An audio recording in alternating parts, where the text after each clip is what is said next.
You're listening to The Sizzle on Iron Skillet Radio and Iron Skillet Television. All right, Rich. You know who it is. You know what it is. It's The Sizzle here in the building. You know it's fantasy football time. We're getting ready to tell you what you need to know for week 6.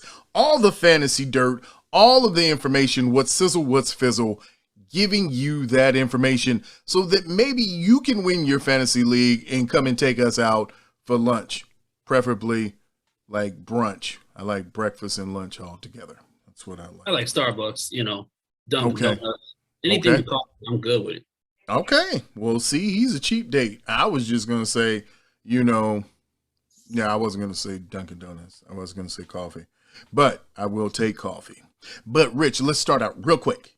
What's Got up? questions for you. Got Okay. trade questions in fantasy. So here's one. Here's a trade that it's a lot of pieces involved. This sounds like an NBA trade, but I'll throw it at you. Cap flex. Okay. Okay, so it's Sam Darnold, Adam Thielen, Austin Eckler, and David Montgomery. And throwing in a kicker with Brad McManus. All right? So you're with me so far. Darnold, You want to trade your team for somebody else's team at this point. Darnold, Thielen, Eckler, Montgomery, and McManus for Kupp, Edwards-Helaire, and Matthew Stafford. Okay, let's throw this out there first of all. Mm-hmm. Montgomery and Edwards-Helaire are already hurt. They're already out for a while. This trade doesn't make a lot of sense. You're pretty much trading Matthew Stafford and Cooper Kupp for Eckler and Darnold. Mm-hmm. The other pieces, I guess, are just adding to whatever. Mm-hmm. I don't understand the part of the kicker being in there. I mean, it's realistically a decent trade on both ends. Kupp and Stafford come with a combined package, so they have a high volume going on right now. Mm-hmm. Even though Woods being put in the equation, he did excellent last week. Kupp is still kind of like that dude. So, but I'm not convinced if your starting quarterback is Darnold, then maybe you should make that trade. If you're looking on the other end, if you need running backs, Eckler is a great running back to pick up. Absolutely. Especially if you're trying to fill a void where you're missing Edwards-Helaire and you don't have Montgomery to fill out. I don't understand the trading of two people that are already going to be out for multiple weeks. I just don't get that part. Mm-hmm. But overall, it seems like a fair trade in general. Even being that it's short. Now, the problem with that is the person that's picking up the extra two components, they have to drop two other people off of their team. Do they have two people on their team that they're willing to drop would be the question. If they don't, then I would say eliminate the kicker position. If you already have a good kicker, don't worry about trading that piece. I mean, I got a kicker, so what? It's not Justin Tucker in there, know. So, quite honestly, Adam Thielen hasn't done anything this year worth mentioning. So, you might want to just retool that trade and just say, hey, look, these are the pieces that I want, and I don't want the rest of these pieces, and go from there. But overall, seems pretty fair. Okay, well, we got another one very quickly.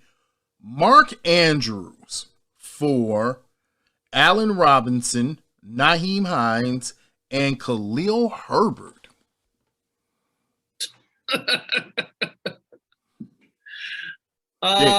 Can't make this up. This is real. If you're gonna say Mark Andrews for Allen Robinson, I'm for it.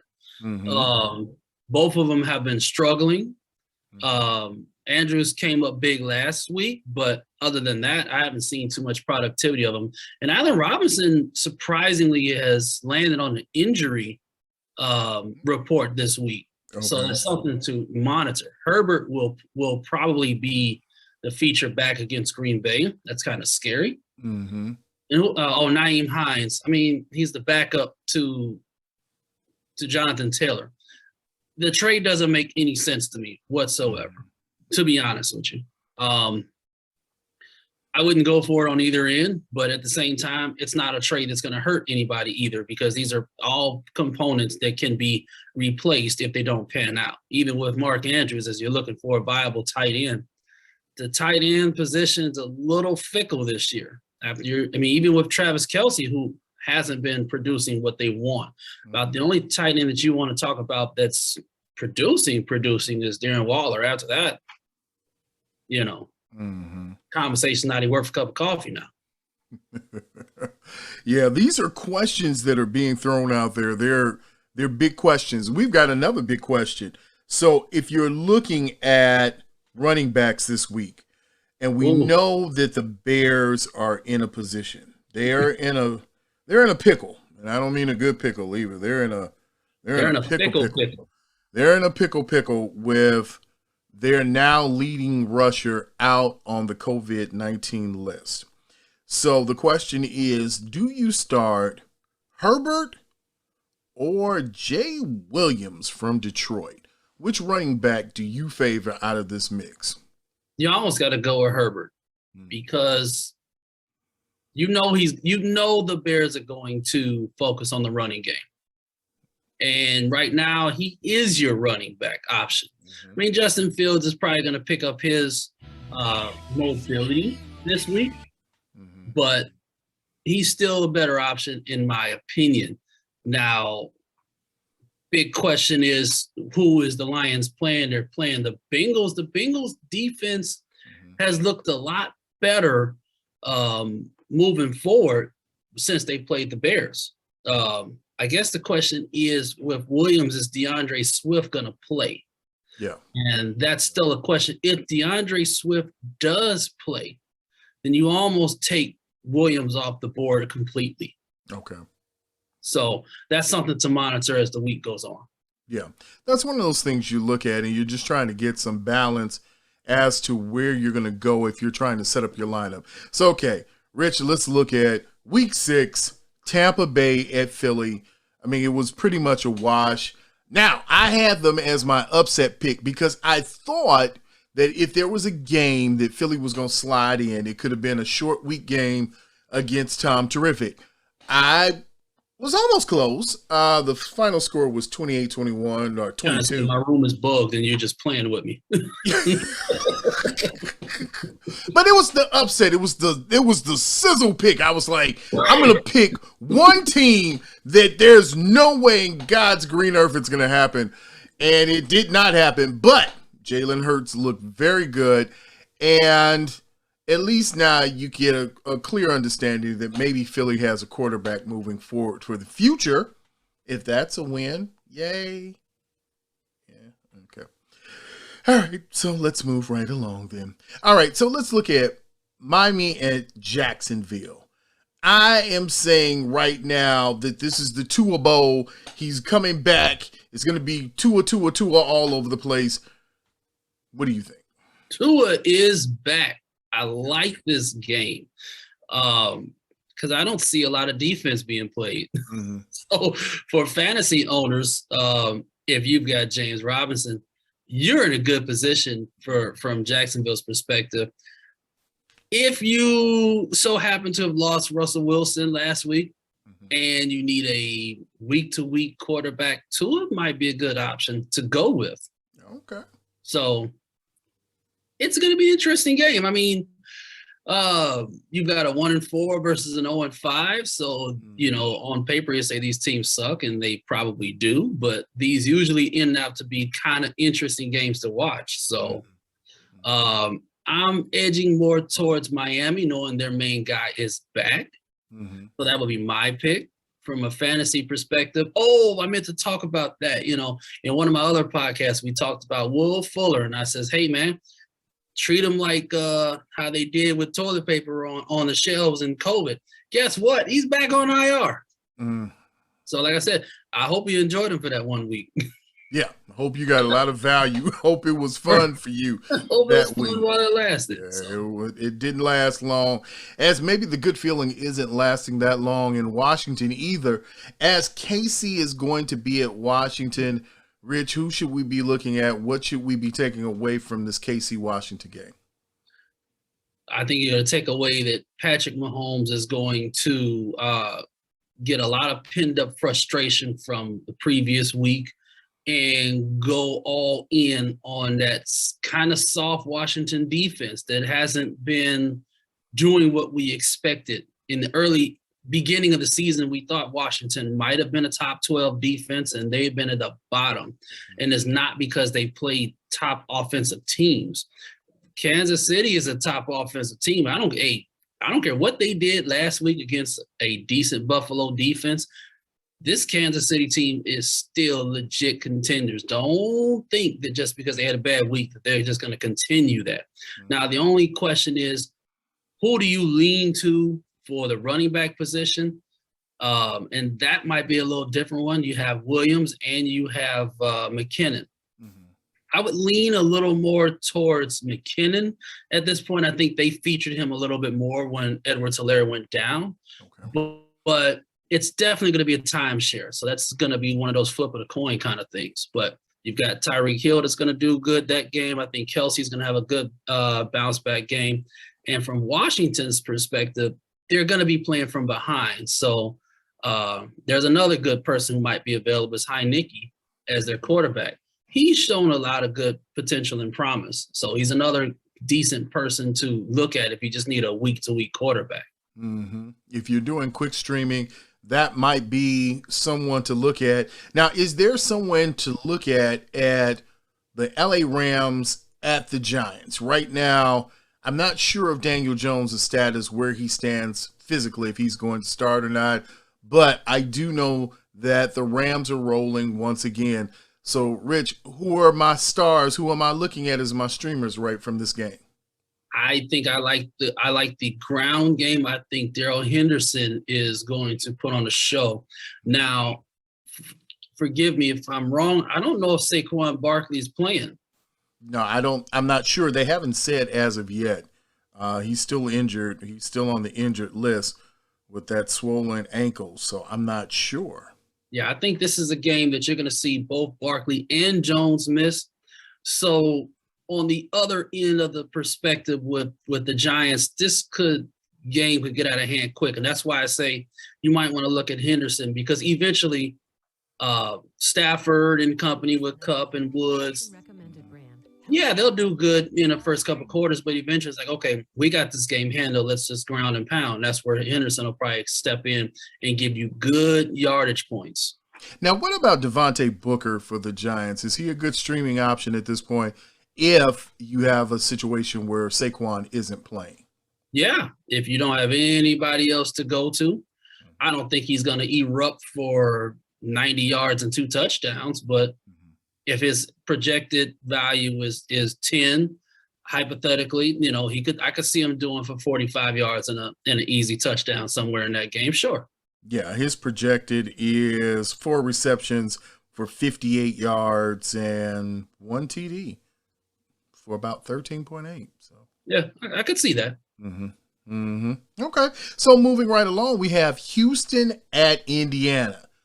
I don't think there's any way Houston can walk out with a W, but maybe I'm wrong. Maybe there's streaming options here for Houston I don't see, but that's why Rich Sizzle's here. Rich, Houston and Atlanta, I don't know what I don't even know who to pick out of that if I had to. I don't. Houston and Indianapolis. If you're a betting person, you go on the Colt. Well, you know what? I think the over and under is kind of interesting. I think the Colts are 10-point favorites. I like it. If I'm a Texans fan, I like that bet. I don't think it's going to be that much of a blowout, just because the Colts went out there at Baltimore and started that game pretty good. Remember, they ended that game horrific. And the Texans are a little better than what we kind of anticipated them for. The Colts are not as good as the Colts are better than their record at 1-4. I agree with that. But so are the Texans. So I think the Colts will win this game, but I don't think they're going to blow it out. Yeah, So. it's one of those games right now.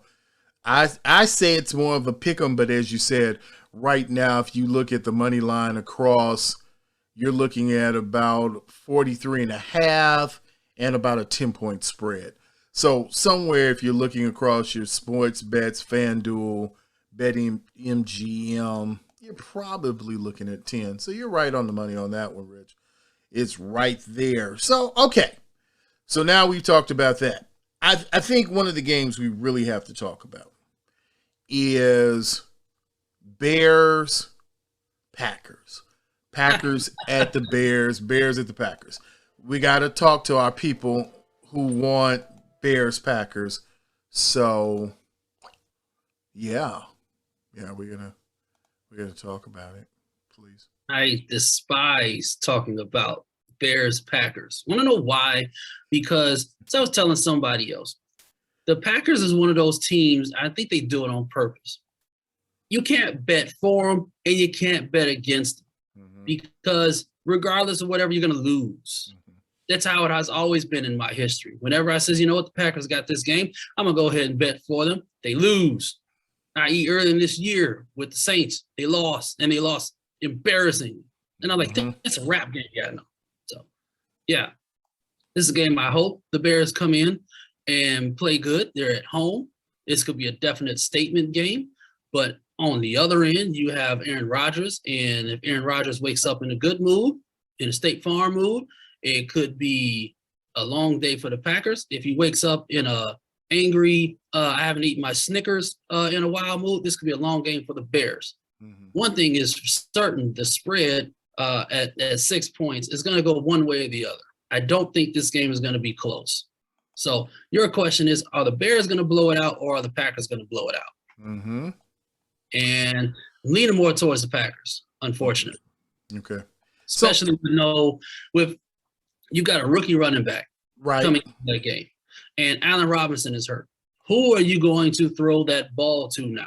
Who are you going to run the ball to? Is that defense going to make points against the Packers?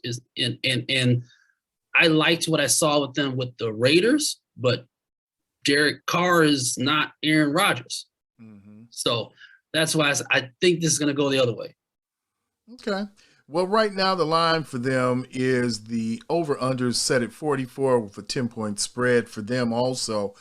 I'm really concerned about my owners who have Allen Robinson because right now it looks like he might be your wide receiver 3, even in a good flex.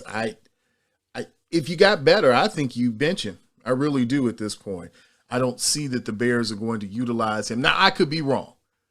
I've been wrong before about the Bears, and then as you said, you look around, and then Allen Robinson will have 10 catches for 455 yards, and it'll be something ridiculous. Yeah, 8 touchdowns. Yeah. That's about how it goes. He'll even throw in a running touchdown. Yeah, that's how it is. A passing, running. He might go in for a punt return. You never know. He'll do a hat trick. Exactly. Yeah, he'll do the hat trick, and it'll just be ridiculous. But one hat trick that I want to see is, can Cincinnati bounce back? And you got Cincinnati at Detroit. Are we looking at Detroit getting mollywopped? Or is there a chance that the Lions can pull this game out against Cincinnati at this point? I'm telling you, the Lions are better than their record. They are at home, but what scares me is the Lions aren't healthy right now. Like I said, we're wondering is Swift going to play, and I think Hawkinson is also on that injury report somewhere. I don't think his is that serious, but he's still on that report. And against the Bengals, you got to have some kind of offense going with you. The Bengals, like I said, the defense ain't great, but it's getting better. But the Lions are going to have to really control that game from the beginning. And that's one thing they have not done. They've kind of tried to feel their way through a game and then figure it out at the end. They need to feel their way right after kickoff and go like that. Yeah. If they don't do that, they're not going to win. I get it. And here's another team, Rich. You've got Minnesota and Carolina. I like Carolina at home, but Minnesota's tricky to pick against When you think they're going to win, they lose. And when you think they're going to lose, they come out and smash. So Carolina, Minnesota, right now, we're not sure about Cook. So what is it? What am I looking at when I see Minnesota, Carolina? Can Carolina bounce back and beat Minnesota, being that they're the home team this week? Well, I heard that Cook's going to play. He was a full participant in practice, so he should be good to go. They're going into a bye week. So the thought was possibly resting Cook in favor of Madison so Cook could be fully healthy after the bye. But if he's fully healthy now, then why would you sit him down, especially when the division is still kind of open? Mm-hmm. So you almost have to play. So the other question is McCaffrey going to play? And all signs indicate that he should. But if he has a setback, then it's a no-go. So my thing is, whichever running back comes out and looks better, that's the team that's going to win. Okay. I give you that one. But here's one that I can't get a bead on. I don't even know what the line is right now, because this is going to be a weird. I think the line on this is set at 51 or 51.5 for the over-under, and that is Chargers at Baltimore. Ooh, we've seen amazing things from both QBs. So, Rich, tell us about this matchup with Chargers at Baltimore. Yeah, I love this matchup. And I would say don't shy away from this. If you're a fantasy owner, go ahead and if they're playing, play them. Absolutely, especially after what we just saw with Lamar Jackson, which was phenomenal. Mm-hmm. And Justin Herbert, he's too far behind him. I like Eckler in this game. I really like Eckler. I think he should be featured. I mean, he's Baltimore's I don't think he's Jonathan Taylor, but Jonathan Taylor, shredded that defense last week. Mm-hmm. And Eckler is he's no joke. So I really like this matchup from fantasy perspective. I think the over and under, I think you should probably put that at about 100. I think this game was going to be ridiculous. Maybe not 100, I'm exaggerating, but this ain't going to end at 17-16. Right. This is going to be a shootout. And as you said, Eckler is a good streamer because you get the yards on the ground and you get the receptions. So he might be looking at a big day, might be big for both QBs. I like that matchup. I don't like this matchup as much, Rich. Arizona at Cleveland. I think Arizona keeps it rolling. It's hard to go undefeated, but can Cleveland be that team that goes and smacks around the Arizona Cardinals? So I got a funny one for you. Can a player play twice in 1 week? Interesting. I don't think he can. I don't think it should be possible, but because I don't know. As we're doing this, I always get my my alerts. Zach Ertz has been traded to the Cardinals today. Are you serious? Yes, very serious. He just got traded. That's why I asked, can a player play twice? Because he played yesterday. Mm-hmm. I gotta find out, is he eligible to play Sunday? But I mean, look, the Cardinals look great, but they're gonna be. Kyler Murray is going to be battle tested this week. If they come out hungry like they did against the Bears, and Myles Garrett gets to have his way, this could be a very interesting game. I still like the Cardinals, even though I think some people are putting some people put the Browns as favorites. Yeah, the national pundits are saying the Browns are as favorites. I didn't look over at the line, but again, we're looking at a 10-point spread. Somewhere around 49 is your over-under. Man, you are right. The Eagles trade Zach Ertz to the Cardinals for Tay Gowan and a 5th-round pick. I think that's kind of emotional. Now, let's talk about that really quick. For those fantasy owners who own Zach Ertz, and you've gotten no production out of him for the last 2 seasons, now, is this a renaissance? Is this a refresher for his career at this point at 30? Can he come in for the Cardinals and be that TE1 for them?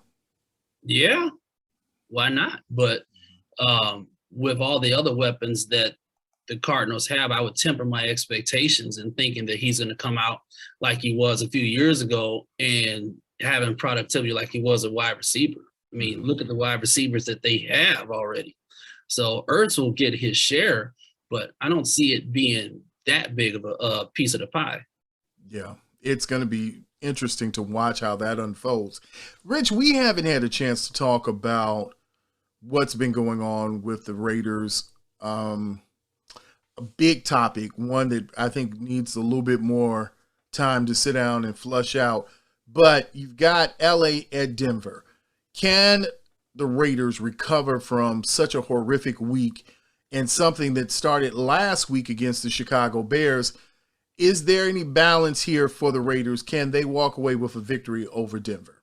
This is the best time to do that, if you want to call it that, because they're going up against a rival team. They know each other.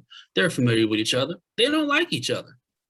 So you definitely know the Broncos are going to go in there and have any kind of remorse or regret or feelings or whatsoever, right, or anything like that. That's not going to be the Broncos' forte, and they're at home. However, I am still not convinced that the Broncos are as good as their record is.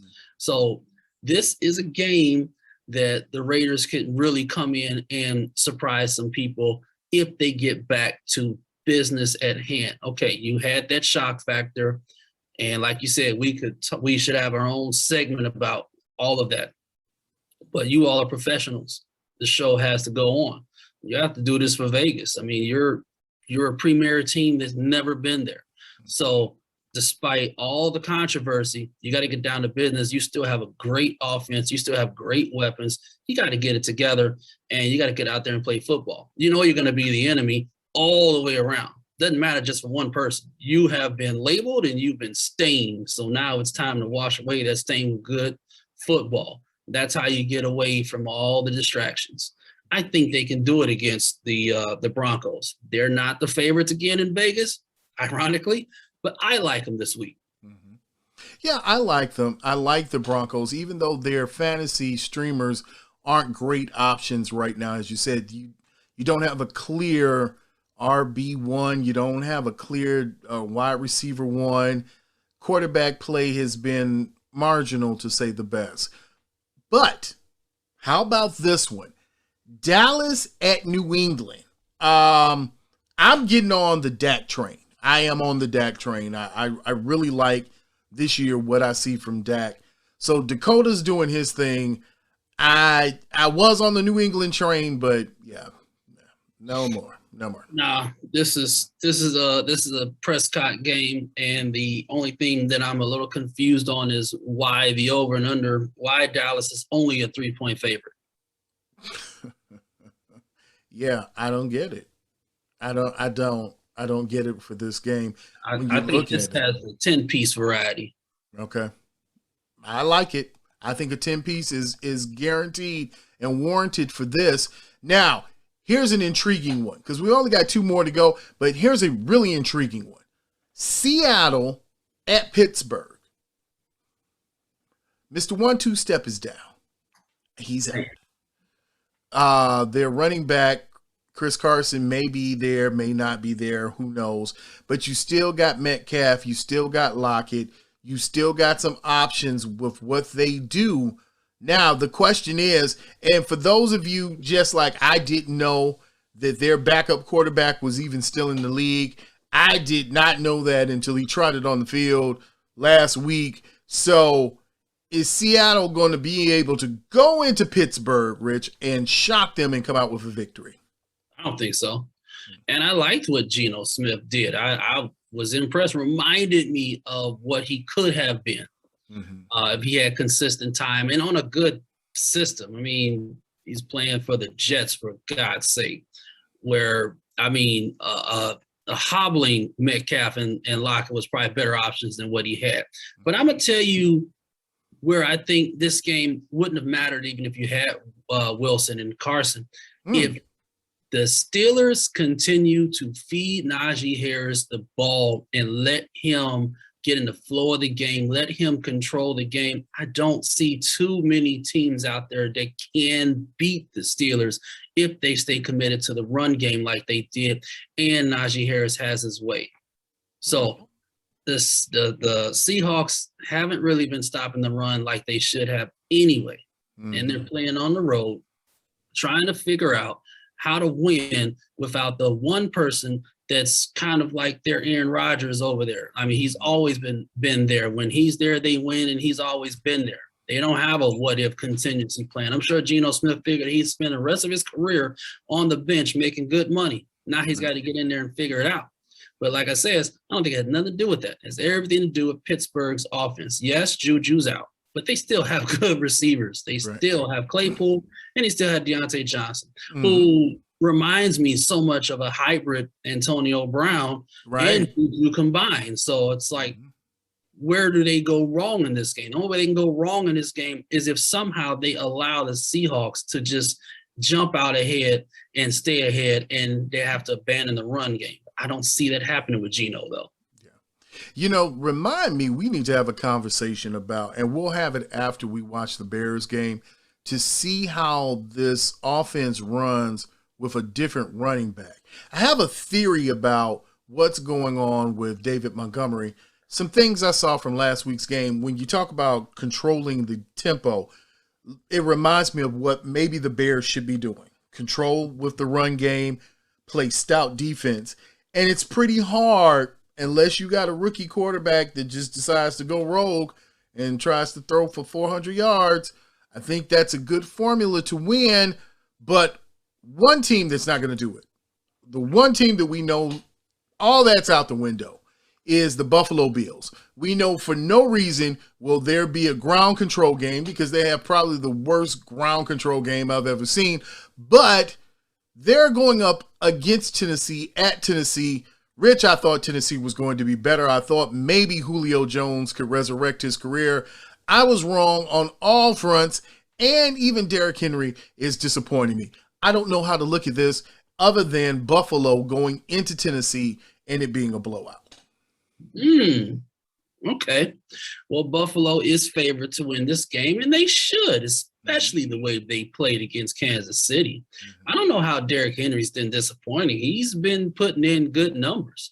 But as we talked about before, if you let a team start jumping ahead and you have to abandon the run game, then you're in trouble. Then you don't have that Derrick Henry factor.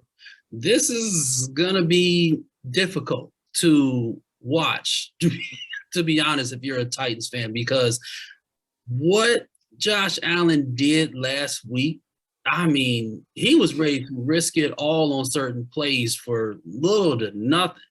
And it's just like he got a rise out of it every time. So I don't see this going well for the Titans. I think Josh Allen's going to have another phenomenal game, because one thing you haven't talked about, the Titans defense hasn't showed up. And you got to figure out a way to stop the Josh Allen. You have to.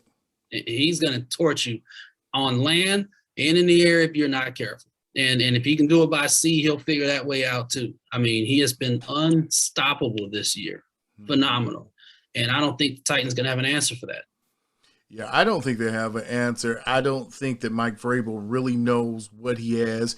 And Derrick Henry, because he gets no receptions and he's in a couple of my fantasy leagues, I am woefully like, why are you doing this to me? Why can't you just give me points? And he gives you no points. Because as you said, now that you're trying to fight from behind and his quarterback sucks. I'll say it. I'll be the first one to say it. His quarterback sucks. He sucks like a big lemon. He's just suckage. That's all I can say. So I've said it. I'm sorry. I didn't mean to, berate a quarterback that sucks, but he does. He sucks greatly. So, okay. So, Rich, before we get out of here, are there any locks? Is there someone that you're looking at in fantasy this week that you say, this is a possible streamer that nobody else knows about? Oh, I hadn't, because you know what? Honestly, this week is one of those, like, there's just bad matchups all the way around. There's no sleeper pick. The people in front of you are who they are. Like I said, Josh Allen, Patrick Mahomes, Eckler. These are all people who you're just like, don't question it.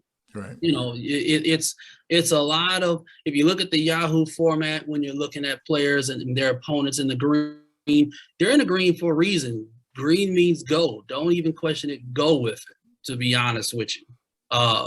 So that would be my thing. Keep very close attention to the injury report and be lucky that this week your only by casualties was probably Kamara with the Saints. I think if you had anybody else you were relying on, you're kind of not doing that good in your fantasy league anyway. Because I mean, I think the other team is the Jets and the Falcons. So yeah, shame on you if you expected those players to bail you out. So this week, smooth sailing, go for it. Pay attention to your defenses. If you play a league with defenses, I would say go with probably the Colts to be the defense to kind of bail you out in this week going against the Houston team. Would be my pick, because even if the Texans do find a way to win that game, it's not going to be by a blowout. It's not going to be a big win anyway. Right. Well, you know who it is. You know what it is. He's Rich Sizzle. I'm G.SIZZLE. And that is your fantasy pick'ems. Listen, if you don't do well in fantasy, it's not my fault. Blame it on somebody else. Just blame it on the I don't know. I'm not going to make sure you're drinking, but just blame it on somebody. Don't blame it on us. We gave you what you needed. If you're having a bad week, pop one open. Wait till next week. If you listen to the show and you're like, dang it, I should have gone, hey, pop it open and we got you next week. Don't worry about it. Yeah.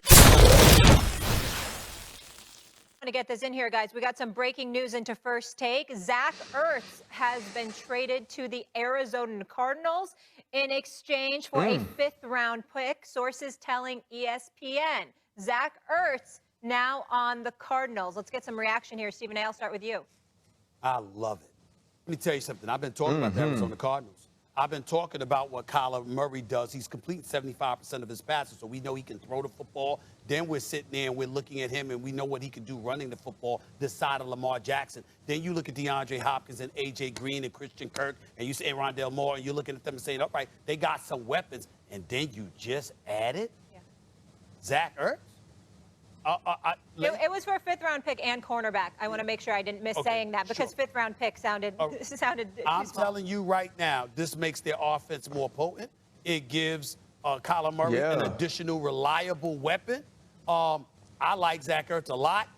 I think this elevates Arizona, and they're undefeated right now.